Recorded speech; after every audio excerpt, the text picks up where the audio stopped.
खुशी ने अपनी आंखों को बंद किया और बेड पर लेट गई। पूरे दिन से थकी होने के कारण उसे नींद आ गई। अगले दिन सुबह ही खुशी की आंख खुली तो वो हड़बड़ा कर उठी। अभी तक उसने शादी का जोड़ा ही पहना हुआ था। सारी रात खुशी एक ही अवस्था में लेटी रही। खाना न खाने की तो उसे आदत थी, लेकिन उसे नींद कैसे आ सकती है, वो भी इतनी गहरी और इतनी लंबी। खुशी ने रूम के दरवाजे की ओर देखा जो खुला हुआ था। उसे याद आया कि उसने दरवाजा बंद तो नहीं किया था, फिर कोई उसे बुलाने क्यों नहीं आया। खुशी ने सब सोचती सोचती खड़ी हुई थी कि रजत उसके कमरे में आया। खुशी रजत को देखकर डर गई। उसने अपने हाथों को मलना शुरू कर दिया। खुशी अभी भी कल के जैसी ही लग रही थी। उसने अपने सिर को झुका लिया और अपनी नजरों को जमीन में गड़ा कर खड़ी रही। रजत ने अपने दोनों हाथों को पीछे किया हुआ था। उसने गरजती आवाज में कहा, क्या तुम्हें यहाँ के रूल्स नहीं सिखाए गए हैं? जॉली ने कल सब समझाया था ना, तो फिर डिनर के वक्त भी तुम सोई कैसे रही? खुशी अभी भी उसी स्थिति में खड़ी रही। तो रजत ने फिर से कहा, मैं तुमसे बात कर रहा हूँ लड़की, मेरी तरफ देखो। लेकिन खुशी ने अपना चेहरा ऊपर नहीं किया। अब वो कांपने लगी। रजत खुशी के ठीक पास आकर खड़ा हो गया। खुशी वहीं जम सी गई। उसकी धड़कनें मानो खत्म ही हो जाएगी। रजत ने खुशी के चेहरे को जबड़े से पकड़कर ऊपर किया। तब भी खुशी की पलकें झुकी हुई थी। तो रजत ने उसके जबड़े को भींचकर कहा, जब मैं बात करूं तो तुम्हारी नजरें मुझ पर होनी चाहिए, समझी? अब अपनी आंखें खोलो और देखो मुझे। चूंकि खुशी ने एक बार भी रजत को नहीं देखा था, इसलिए उसने अपनी पलकों को हटाकर रजत का दीदार किया। जब उसने रजत को देखा तो एक पल के लिए वो उसे देखती ही रह गई। उसे अपनी किस्मत पर इतना यकीन नहीं था कि इतना हैंडसम और चार्मिंग लड़का उससे शादी करेगा। या तो वो सपना देख रही थी या फिर यह सब मजाक हो रहा था।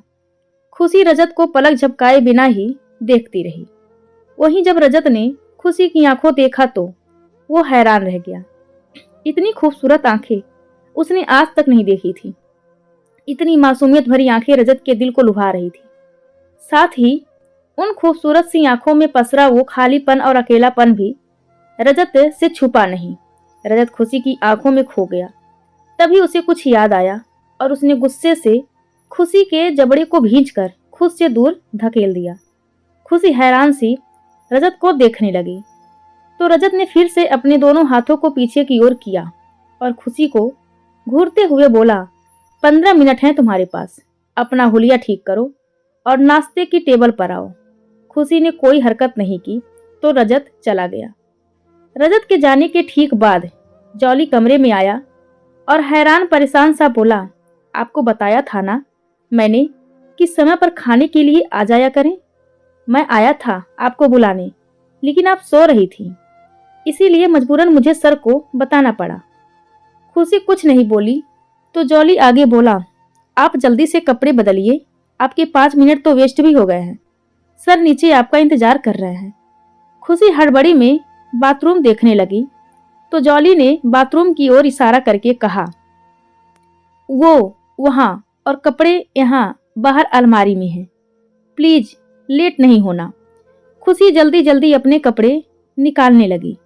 जल्दी करने से उसके हाथ कांपने लगी थी, इसीलिए कभी उसके कहीं पिन चुभ जाती तो कभी कहीं। फिर भी वो अपनी पूरी कोशिश कर रही थी। उसका हाथ जगह जगह चोट से भर गया था। आखिर 7 मिनट में उसने अपने कपड़े और जूड़े को खोला था।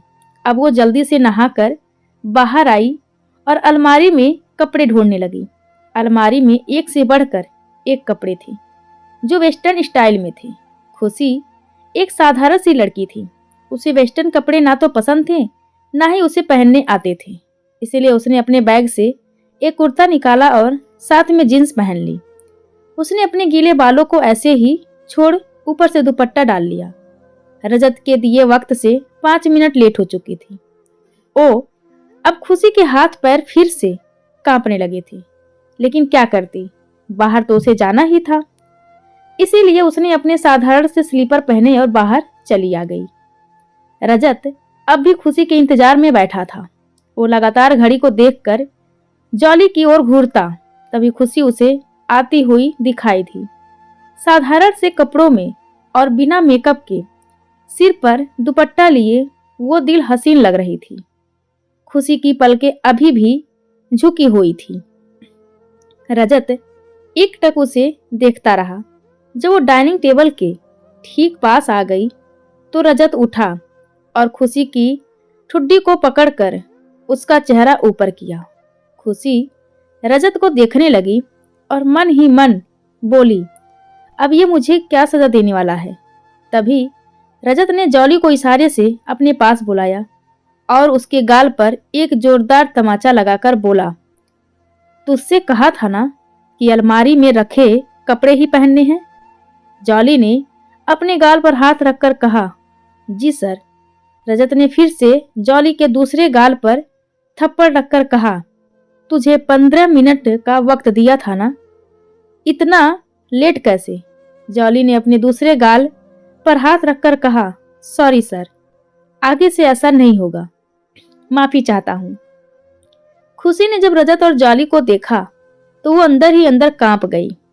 उसकी गलती की सजा जॉली को क्यों दी जा रही थी। खुशी कुछ भी बोलने की हालत में नहीं थी। उसे हल्का सा चक्कर आने लगा था।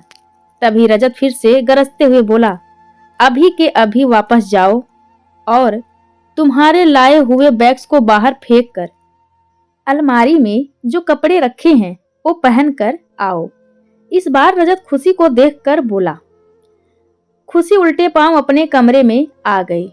उसे बहुत बुरा लग रहा था कि उसकी वजह से जॉली को मार खानी पड़ी। वो अलमारी में कपड़े ढूंढ ही रही थी कि जॉली अंदर आते हुए बोला, ये आपके लिए। खुशी ने जॉली को देखा तो उसके दिल में एक टीस सी उठी। वो जॉली को सॉरी बोलना चाहती थी लेकिन उसकी जुबान ने उसका साथ नहीं दिया। जॉली खुशी के लिए पानी लेकर आया था। खुशी ने एक बार पानी को देखकर फिर जॉली को देखा तो जॉली मुस्कुरा कर बोला, उस सर ने नोटिस कर लिया था कि आपको चक्कर आ रहा है, इसीलिए उन्होंने कहा है कि मैं आपको पानी दे दूं। खुशी रजत की इस परवाह को देखकर हैरान थी। एक ओर वो उसे इतना टॉर्चर कर रहा था तो दूसरी ओर उसके लिए फिक्रमंद भी था। खुशी के दिमाग में यही सब चल रहा था। तभी जॉली ने आगे कहा, आप वार्डरोब में से कोई भी एक ड्रेस निकाल लें। खुशी ने एक बार फिर वार्डरोब को खोला और निराशा से उन कपड़ों को देखने लगी जिन्हें कुछ देर पहले वो रिजेक्ट करके गई थी। उसमें सभी ड्रेसेज एक से बढ़कर एक थी, लेकिन किसी के एक बाजू नहीं था तो किसी के दोनों ही नहीं थे। तो कोई नीचे से कटी हुई थी तो कोई ऊपर से फटा हुआ था। खुशी ने मुंह बनाया तो जॉली उसे देखकर मुस्कुरा कर बोला, अब आप मिसेस रजत सिंघानिया हैं, इसीलिए आपको ऐसे कपड़े पहनने पड़ेंगे मैम। तुम मुझे मैम बुलाना बंद करो प्लीज, खुशी तपाक से बोली। जॉली खुशी के मुंह को तकने लगा। खुशी की आवाज बिल्कुल उसकी आंखों की तरह मीठी और प्यारी थी। तो और क्या बुलाऊं मैम, आप रजत सर की वाइफ हैं तो आप मैम ही हुई ना। जॉली हैरानी भरे स्वर में बोला, नहीं, तुम मुझे दी बुलाया करो। तुमने मेरे लिए मार खाई, इसके लिए मैं बहुत शर्मिंदा हूं। मुझे माफ कर दो प्लीज, आगे से मैं कोई गलती नहीं करूंगी। खुशी ने माफी मांगते हुए कहा और खुशी ने जल्दी जल्दी सब कुछ कह दिया, मानो अगर वो कुछ पल के लिए रुकी तो सब कुछ भूल जाएगी कि उसे कहना क्या है। जॉली के होठों पर बड़ी सी मुस्कान आ गई। उसने जोर से हाँ में गर्दन हिलाई। फिर वो खुशी की ड्रेस की ओर इशारा करके बोला, आपने जिस नंबर की ड्रेस पसंद की है उसको पहनने के लिए आपको इस एलईडी से पता चल जाएगा। जॉली ने रिमोट लिया और एलईडी को ऑन करके बोला, कौन सा नंबर है ड्रेस का? खुशी ने बिना बोले वार्डरोब की ओर बढ़ गई और इशारा किया तो जॉली की नजर 5 नंबर पर गई, जहां से खुशी ने ड्रेस लिया था।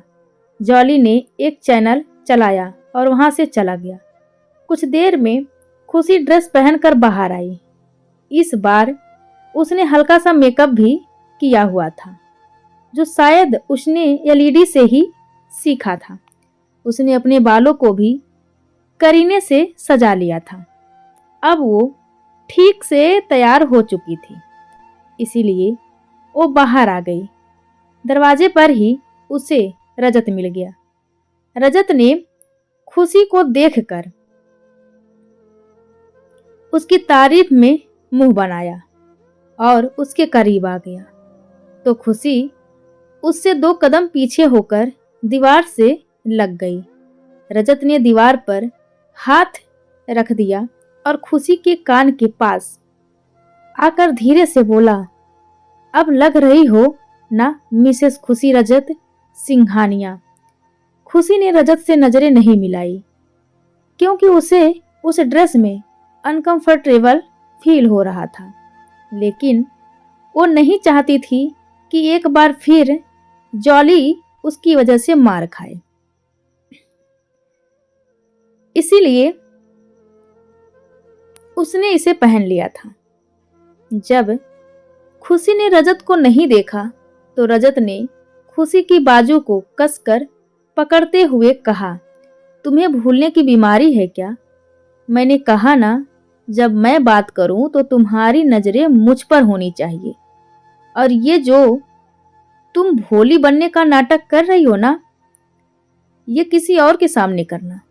मैं तुम्हारी सारी असलियत जानता हूं कि तुम कैसी लड़की हो, समझी? वे कहकर रजत ने खुशी को छोड़ दिया और वहां से चला गया। खुशी की आंखें आंसुओं से भीग चुकी थी और उसे समझ नहीं आया कि रजत उसकी किस असलियत की बात कर रहा था और उससे इतना गुस्सा क्यों था। खुशी ने अपने आंसुओं को अपने अंदर ही समेट लिया और लंबी लंबी सांसें लेने लगी थी और रजत के पीछे पीछे चल पड़ी। रजत आकर डाइनिंग टेबल पर बैठ गया तो खुशी भी आकर उसके सामने बैठ गई। दोनों ने नाश्ता किया और रजत बिना कुछ कहे उठकर चला गया। खुशी हैरानी से उसे देखती रह गई। खुशी वहीं बैठी रही और सोचती रही कि अब वो क्या करे। क्या वो अपने कमरे में चली जाए या फिर यहाँ रहकर रजत के आने का इंतजार करे। खुशी काफी देर तक वहां बैठी रही, लेकिन जब रजत नहीं आया तो वो उठकर अपने कमरे में चली गई। जॉली भी उसे दिखाई नहीं दिया तो उसने मन ही मन प्रार्थना की कि अब जॉली को कोई सजा नहीं मिलनी चाहिए। कहीं रजत ने जॉली के साथ कुछ कर तो नहीं दिया? नहीं, ऐसा नहीं हो सकता है। खुशी मन ही मन अपने आप में उलझी रह गई। रजत सीधे अपने रूम में आया और गुस्से से एक फ्लावर पॉट को उठाकर जमीन पर फेंक दिया। तभी खुशी की वो मासूम आंखें उसके ख्यालों में आ गई। रजत ने खुद से कहा, क्या तुम वे हो जो मेरे सामने हो, या फिर ये सब तुम्हारा दिखावा है, या तुम वो हो जो मुझे बताया गया है? रजत ने